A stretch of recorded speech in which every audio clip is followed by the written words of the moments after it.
Forget it, Max. I'm not interested in your money. Full stop. Don't you activists use money like everybody else? Not blood money. Okay, Moraa. Suit yourself.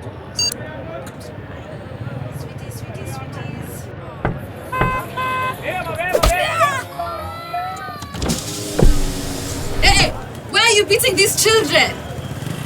Hey! Wewe. Kuja pole pole.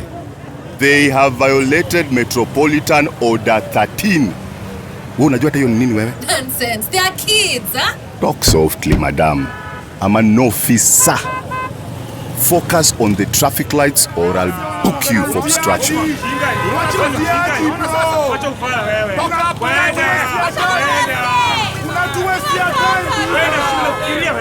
Don't worry about my focus, officer! Max's days in power number! Oh, good luck with that, madam. Tutaona.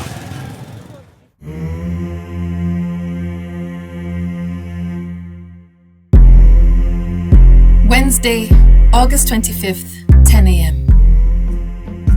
Today, I uncovered a secret plot by one of the most powerful men in the country, Max.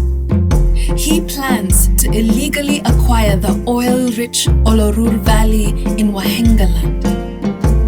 It's not safe for me to remain in Central City. I have to go to the one place that remains beyond Max's reach. The only place still governed by a social code dedicated to protecting its land and the freedom of its people, those living and those unborn. This social code is called the Wahenga Consensus. I have to walk the rest of the way to make sure I'm not being followed. There's nothing in these woods more dangerous than the city I've left behind. If Max has his way, the entire valley will be a polluted oil well within a few short months. That's why I'm here. I'm here to seek the help of Liobon Magokoro, respected leader and guardian of the Wahenga Consensus.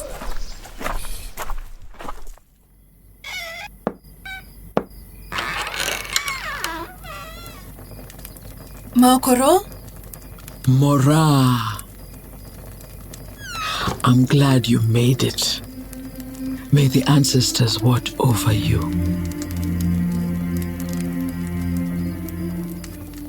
Magokoro, I come with bad news. I have evidence that Max Industries is forging land titles to Olorur with the help of state agents. They plan to evict thousands of people from their homes. This is hardly news. Outsiders have coveted our land since the birth of the Central State over a century ago. From trophy hunters to ranchers. But Max is a different kind of enemy. How so? He grew up here during the emergency. And his parents, they were executed by the Wahenga resistance after they were found to be Gakunias. The Hakunias? Colonial collaborators. They hid their identities with a sackcloth while betraying resistance fighters to the authorities. I tried to stop the execution, but my pleas fell on deaf ears. Their crimes were too grave. But many people suffered during the emergency. That's no excuse for hurting innocent people. You're right, of course. But this is about much more than Max. This is about the loss of trust, the fabric that binds our community together. Without it, things fall apart. I'm old enough to remember when land titles were an absurd concept. How could one person own a river? Back then, we would circle Wahengaland all year round with our cattle in search of pasture. The great Olorur trees planted by our ancestors were the beacons of our territory, respected by all.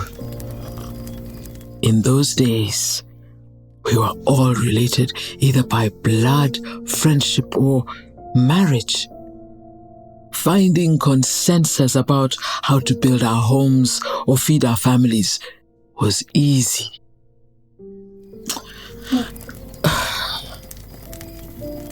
But this all changed with the birth of the Central State.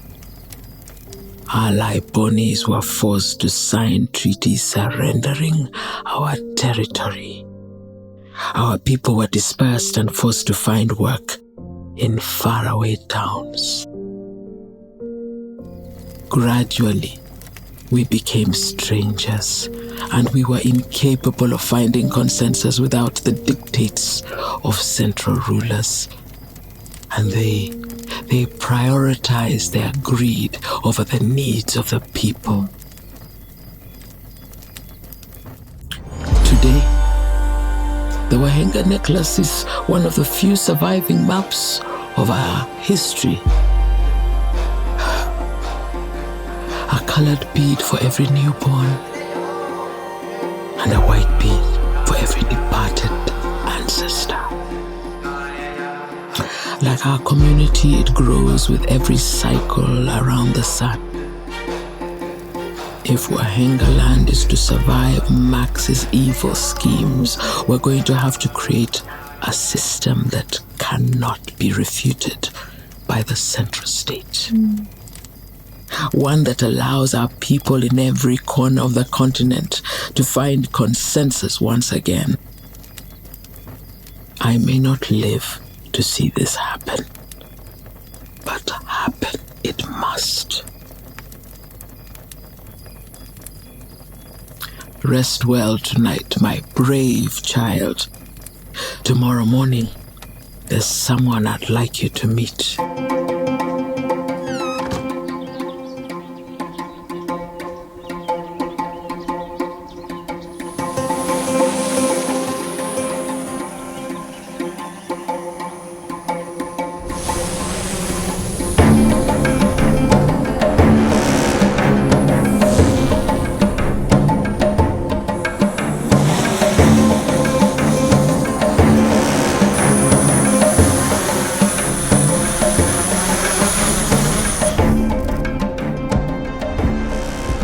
Thank you, Chelsea. That'll be all. My pleasure, sir. Now show the Attorney General in. Right away, sir. We are pleased to hear that you located the girl. If there are any extrajudicial remedies in place, the president would prefer not to know about it. Everything in its good time. For now, I need to be sure that my land title in the Olorur Valley is invulnerable in the event that she leaks. Naturally. There's only one possible challenge I foresee. If the courts were to recognize their tree as a protected beacon, we have a problem. Unless, of course, the tree disappears. Exactly. One last question, Maxwell. In all other acquisitions, you've kept a healthy distance. Why the personal involvement in this case?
Maxwell? Maxwell? Did you hear my question? Never mind. I'll show myself out. Good luck.